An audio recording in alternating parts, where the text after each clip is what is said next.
खुफिया मुलाकातों की कहानियां अफशा होने का सिलसिला जारी है और जिस तरह के दावे किए गए थे उससे बिल्कुल मुतज़ाद इतलात सामने आ रही हैं और कुछ ऐसी इतलात नहीं हैं जिससे शायद किसी एक पाकिस्तानी को सरप्राइज़ हुआ हो। पिछले पाकिस्तान में 30-40 साल की सियासत देखें, बल्कि शायद पिछले 70 साल की सियासत है ही यही है कि जलसे जुलूसों में या पार्लिमान के अंदर तो पार्लियामेंट्री डेमोक्रेसी की मजबूती का तज़किरा किया जाता है, रात गए मीटिंग का सिलसिला और रास्ता ढूंढना, चोर रास्ता ढूंढना इक़्तिदार की मंजिल आसान बनाने के लिए। सीढ़ी मिल जाए, रातों रात आप चढ़ें और आपकी प्राइम मिनिस्टरशिप जो है गारंटीड हो जाए, सुबह आपकी आँख खुले तो आप वज़ीर आज़म पाकिस्तान बन गए हो। हमारे पॉलिटिशियंस की आमतौर पर दिली ख्वाहिश यही होती है और वो उसी रास्ते के ऊपर सदा से गामज़न रहे। अभी वोट को इज़्ज़त दो के नारे के बाद लगता ये था कि शायद नवाज़ शरीफ की हुकूमत गई और 3-4-5 आर्मी चीफ्स के साथ इनका जो तनाव पैदा हुआ, उसके बाद इनके अंदर एक नई सोच पैदा होगी हो कि नहीं, जो अवामी सियासत है उसकी तरफ जाना है, तो जो दूसरा रास्ता ढूंढने वाला सिलसिला है शायद उसको तर्क कर दिया। ख़ास तौर पर मुशर्रफ के टेक ओवर के बाद बाज़ लोगों के अंदर ये तासुर मौजूद था कि ये रात गए वाली मीटिंग जो शहबाज साहब या चौधरी निसार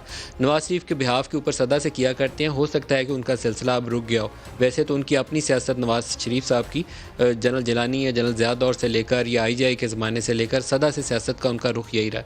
लेकिन जो ज़ुबैर साहब की मुलाकातों के ऊपर ISPR का बयान आया कि 2 मुलाकातें हुई हैं अगस्त के आखिर में और 7 सितंबर को, और दोनों इनकी दरख्वास्त पर हुई और दोनों का एक ही एजेंडा था कि नवाज़ शरीफ और मरीम नवाज़ उनके मामलात को डिस्कस करना था, जिसके ऊपर फ़ौज की जानिब से कहा गया कि जो कानूनी मामलात हैं वो तो अदालत देखेगी, तो जो सियासी मामलात हैं वो पार्लिमान देखेगी। इसके ऊपर तलत हुसैन ने, जो एक सीनियर एंकर जर्नलिस्ट हैं, उन्होंने एक वीडियो में दावा किया था कि इनकी तरफ से कहा गया है कि नवाज़ शरीफ और मरीम नवाज़ एक्टिव पॉलिटिक्स में आना चाहते हैं, तो दूसरी तरफ से कहा गया कि मौजूदा हुकूमत को 3 साल पूरे करने दें। उन्होंने कहा कि नहीं, हम तो सियासत करेंगे। तो फिर फ़ौज की जानिब से जवाब आया, उस वीडियो में ये दावा किया गया था कि फ़ौज की जानिब से जवाब आया कि आप माल रोड पर बंदे इकट्ठे करने की कोशिश करें तो आपको 2 लोग भी इकट्ठे नहीं करने देंगे। उसके बाद नवाज शरीफ साहब की APC वाली स्पीच है। अब ज़ुबैर साहब उस मुलाकात की तस्दीक कर चुके हैं जिसको पहले DG ISPR ने कहा था। अब वो ख़ुद भी अपने ट्वीट में उन्होंने तस्दीक भी कर दी और ये भी कह दिया कि वहाँ नवाज शरीफ और मरीम का मामला डिस्कस हुआ था।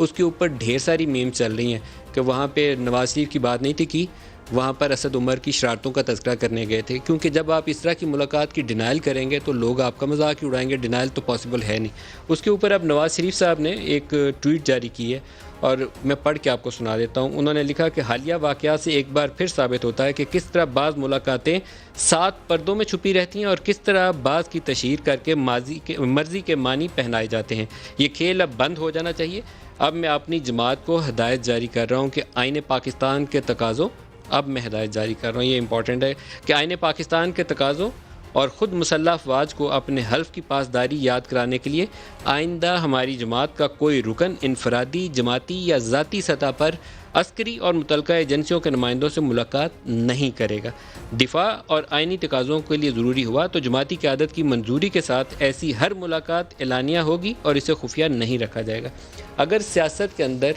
वाकई चोर रस्तों का ख़ात्मा करना हो तो बहुत ही मुनासिब होगा कि मिनिस्ट्री ऑफ डिफेंस का एक नुमाइंदा उस मुलाकात के अंदर बैठा करे तर्जमान की हैसियत से, और उस मुलाकात का बाकायदा ISPR एक ऑफिशियल स्टेटमेंट जारी किया करे। इन मुलाकात का रिकॉर्ड होगा तो वो जो रात गए इक़्तिदार की मंजिल पाने के लिए बातें की जाती हैं उसका सिलसिला रुक जाएगा, रोका जा सकता है। लेकिन सियासतदान अगर ये पहले ख़ुद तहैया करें, बिग गिफ है, क्योंकि ये इम्कान ना होने के बराबर है। जिसको मौका मिलता है वो भाग के कहता है कि इसी तरह आगे जाने का रास्ता है, क्यों ना जाऊँ आगे।